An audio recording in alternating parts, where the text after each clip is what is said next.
insha Allah ta'ala ina so mu yi magana ne akan abubuwa da suka shafi maganan rauni irin na ido wanda yake shafar mutane da dama, kuma ka ga abubuwa suna ta faruwa. Akwai rauni irin na ido wanda yake za ka ga zahiri abu ne wanda wato manyan shekaru yake kawowa, yau da gobe take kawo shi, kuma wato ba makawa inda ba wani abu na Allah ba, in mutum ya yi manyan shekaru ya sami irin wannan, kamar irin su yana ido din haka,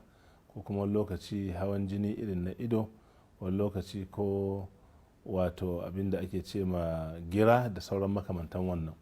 To ina so in mana magana akan abubuwa kamar guda 2 zuwa 3. Abu na farko dai magana manzon Allah mai tsira da aminci Allah su tabbata a gare shi, wanda yake magana ce amma ta haɗe da manzon Allah mai tsira da aminci Allah su tabbata a gare shi yake cewa alaikum bil ismid fa innahu munbitun lish-sha'r wa muzhibun lil qadar wa musfatun lil basar. Ina umurta ku da ku yi riko da ismid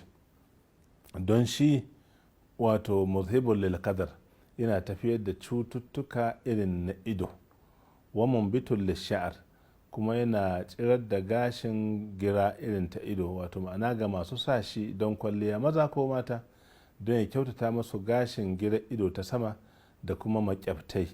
na ido, to yana zama haka. Sannan kuma musfatul lil basar, kuma yana ƙara wanke ido, yana ƙara fiddo gani.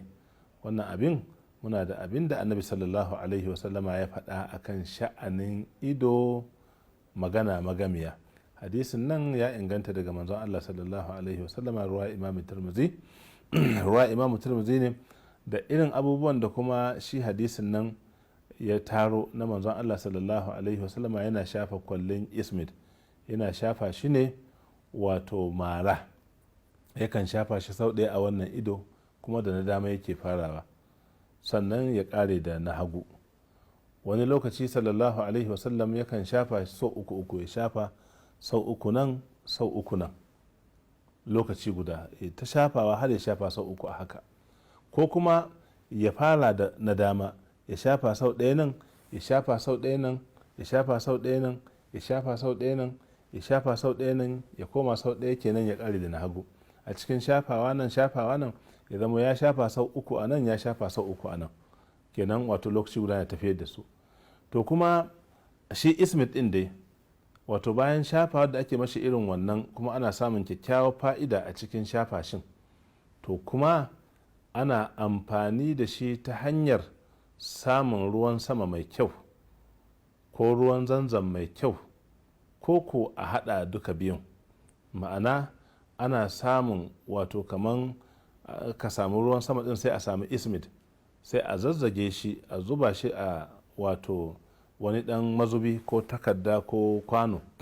a raba shi 5 in aka raba shi 5, sai a ɗauki kashi 1, sai a samu wato yar kwalba mai kyau,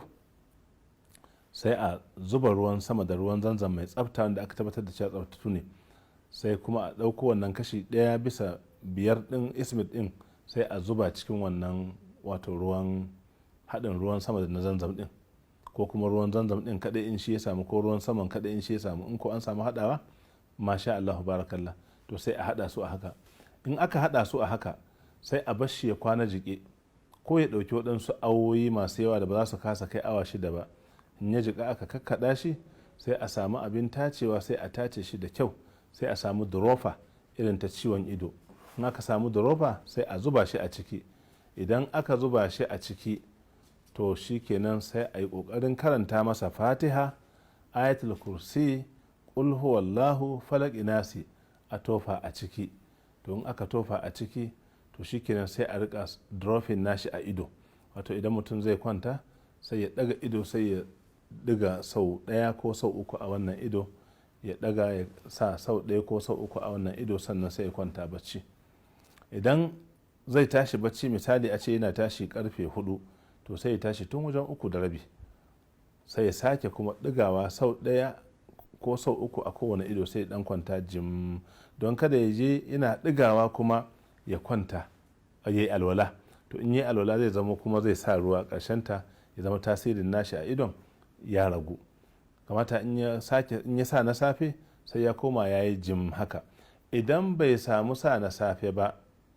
lokacin tashin asuba, sai ya bari sai ya yi sallar asuba ya dawo ya gama azkar nashi zai kwanta lokacin, to sai ya kuma ɗiɗɗiga shi haka sai ya ɗan kwanta, musamman ko da ba al'adarsa bane ba kwanciya, to ya zama zai ɗan kwanta ya jim na minti 30 ko awa dalilin wannan ɗiga maganin. To in aka ci gaba da yin haka insha Allahu ta'ala lalurori irin na ido ba ɗaya ba biyu ba, shi yasa ma'aiki ya ce wato muzhibul lil qadar, wato wannan qadar din nan wato ta ɗauki kowane irin qadar, ai wato an sa ta ba alif da lam na kira ce, wato kowane irin nau'in cututtuka na ido irin su ketra, irin su glaucoma, irin su wannan abin nan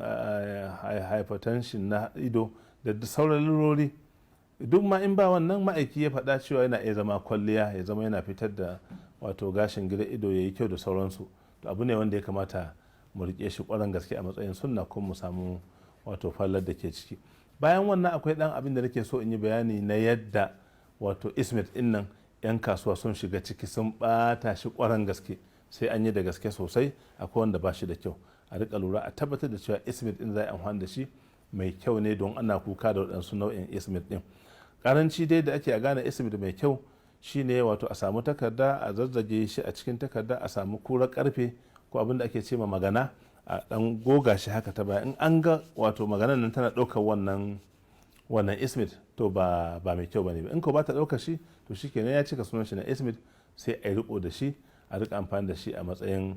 magani na ciwon ido. Allah ta'ala ya mana tawfiki ya samu dace. Wassalamu alaikum wa rahmatuhu wa barakatuh.